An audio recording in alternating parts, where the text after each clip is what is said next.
Everyone, we are doing fast track revision of the chapter The Fundamental Unit of Life, and this is the second video of revision.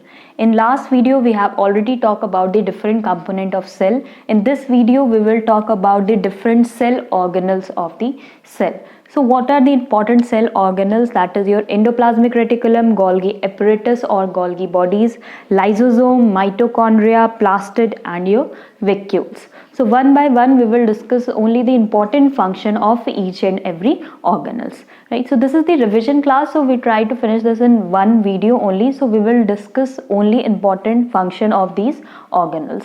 So first of all we will talk about endoplasmic reticulum. Endoplasmic reticulum can also be known as ER, that is the short form of endoplasmic reticulum. Endoplasmic reticulum को हम ER भी बोल सकते हैं. What is endoplasmic reticulum? Endoplasmic reticulum nucleus के चारों तरफ एक नेटवर्क बनाता है. That form a network tubes.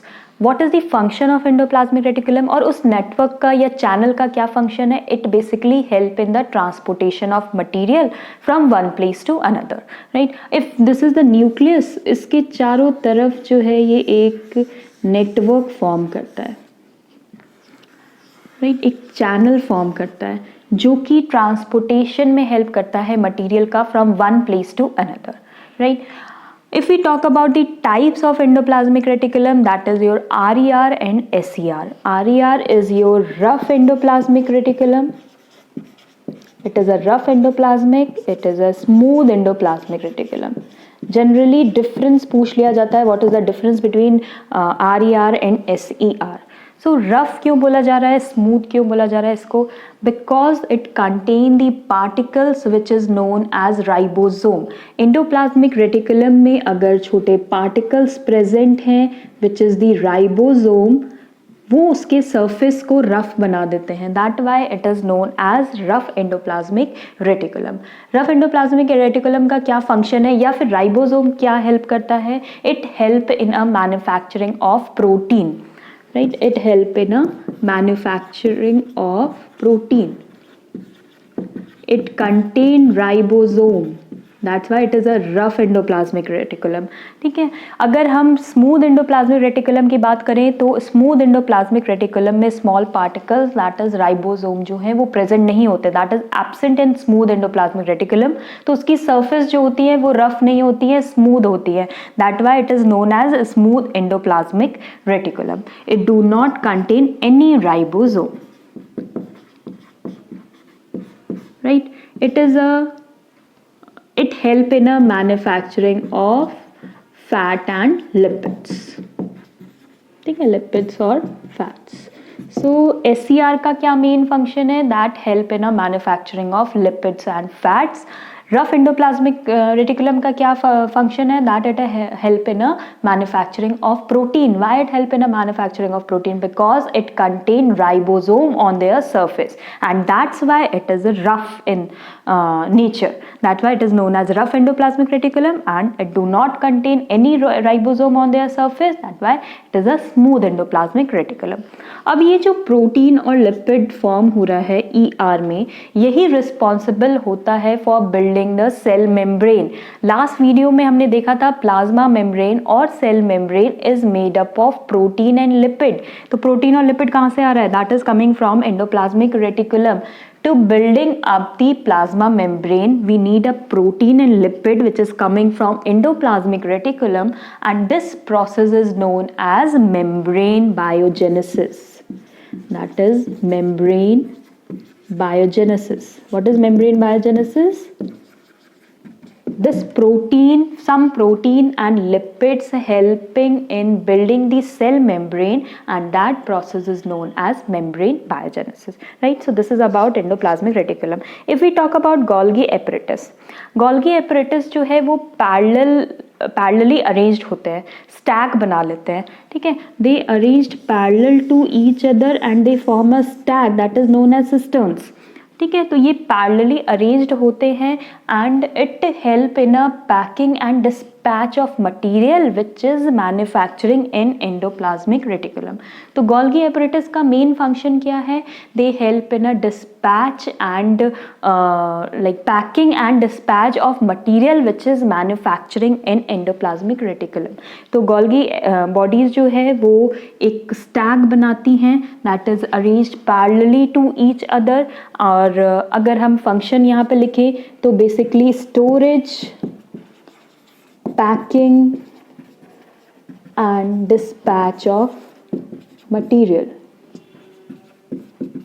which is manufacturing inside the endoplasmic reticulum. एक और function है Golgi apparatus का that it help in the formation of lysosome.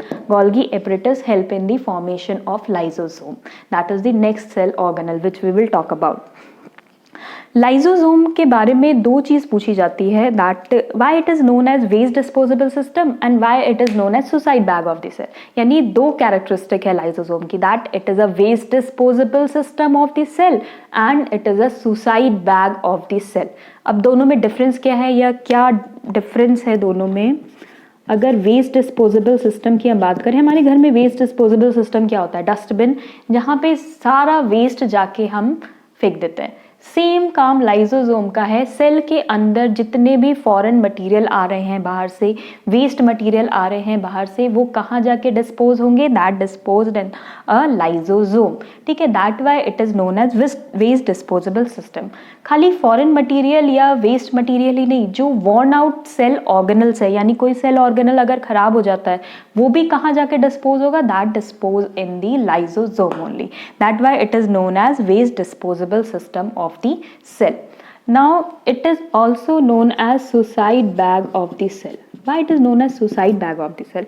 कभी कभी सेलुलर मेटाबॉलिज्म में डिस्टर्बेंस की वजह से सेल जो है वो पूरा ही डिस्टर्ब हो जाता है या वॉर्न आउट हो जाता है, पूरा सेल खराब हो जाता है.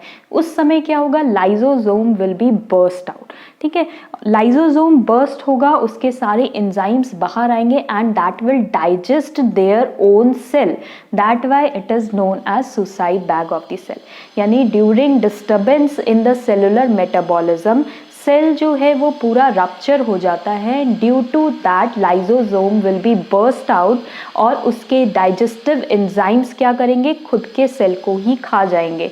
ठीक है, that why it is known as suicide bag of the cell.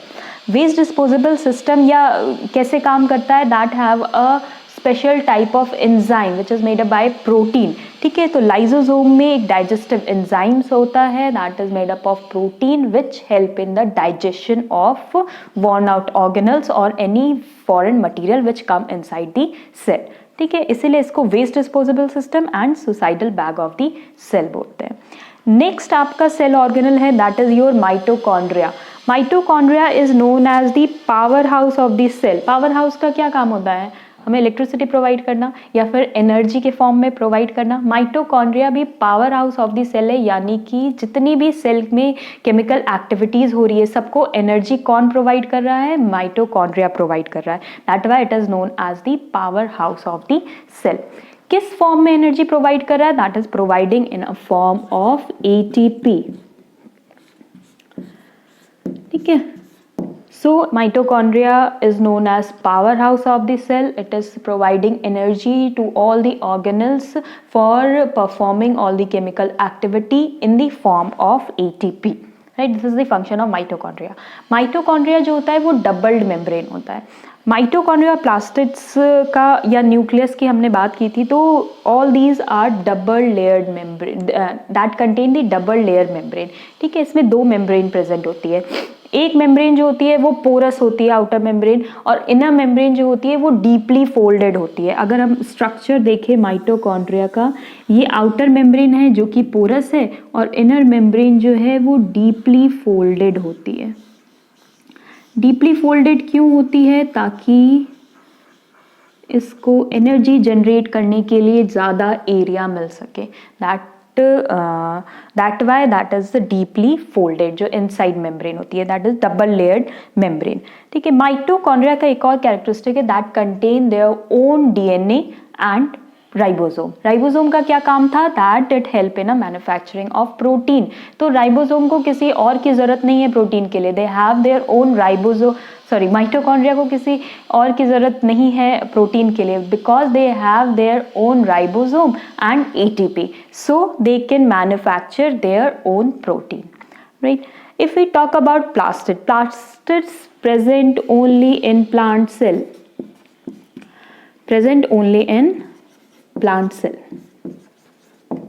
ठीक है।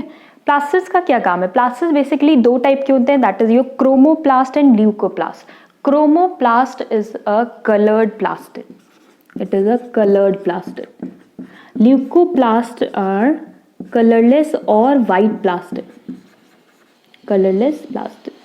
प्लास्टिड्स जनरली जो है पिगमेंट प्रोवाइड करते हैं प्लांट को, या कलर प्रोवाइड करते हैं प्लांट को, ठीक है। और कौन सा प्लास्टिड प्रोवाइड करता है? That is your chromoplast. जो coloured pigment, green coloured pigment होता है, that is known as chlorophyll, उस टाइप के प्लास्टिड को बोलते हैं chloroplast, which help in the photosynthesis, ठीक है। हमें पता है फोटोसिंथेसिस की हेल्प से ही प्लांट खाना बनाते हैं। क्यों बनाते हैं? क्योंकि वो ग्रीन कलर के जो होते हैं वही बनाते हैं, तो वो पिगमेंट को हम क्या बोलते हैं? क्लोरोफिल। और उन ग्रीन पिगमेंट क्लोरोफिल को उन प्लास्टिड्स को हम क्या बोलेंगे? That is known as chloroplast, ठीक है। तो दो टाइप के प्लास्टिड है, that is your chromoplast which provide colour to the plant, different colour, कोई भी कलर हो सकता है, येलो, ग्रीन क्लोरोफिल प्रोवाइड करता है, येलो, ऑरेंज, एनीथिंग, ठीक है। ल्यूकोप्लास्ट जो है वो कलरलेस प्लास्टिड है या फिर वाइट प्लास्टिड है। ये जनरली हेल्प करता है storage of oil, starch, right, और डिफरेंट ऑर्गेनिक मटेरियल्स, ठीक है। इनका स्टोरेज कहाँ होता है? ल्यूकोप्लास्ट में। तो this is the function of leucoplast. If we talk about vacuoles, vacuole is the last organelle of the cell. Vacuoles, अगर हम एनिमल सेल की बात करें तो एनिमल सेल में स्मॉल वैक्यूल्स प्रेजेंट होते हैं, बट प्लांट सेल में लार्ज वैक्यूल्स प्रेजेंट होते हैं। वैक्यूल जो होता है that is a storage sac, नाम से ही पता चल रहा है स्टोरेज सैक है, यानी सॉलिड और लिक्विड कंटेंट जो है वो कहाँ जाके स्टोर होते हैं? वो वैक्यूल्स में स्टोर होते हैं। एनिमल सेल के पास स्मॉल वैक्यूल्स होता है, प्लांट सेल के पास लार्ज वैक्यूल होता है। इसलिए अगर हम दोनों का स्ट्रक्चर देखें, प्लांट सेल और एनिमल सेल का, एनिमल सेल में वैक्यूल जो है वो साइड में होता है, लेकिन जनरली प्लांट सेल में वैक्यूल्स बड़ा होता है, तो that have the central vacuole. Nucleus जो है वो साइड में होता है, ठीक है। न्यूक्लियस जो है वो साइड में होता है। Vacuole is centrally located in plant cell. Generally काफ़ी सारे प्लांट सेल में 50 to 90% एरिया जो है वो वैक्यूल्स कवर रखता है, ठीक है। तो जनरली वैक्यूल का क्या काम है? It is a storage sac which store the certain like amino acid, starch, proteins, organic materials that store under the vacuoles only. So this is the function of vacuoles. So we have talked about the important function of all the cell organelles. So this is all about the cell chapter, and we have completed the revision of cell just in 2 videos. Thank you.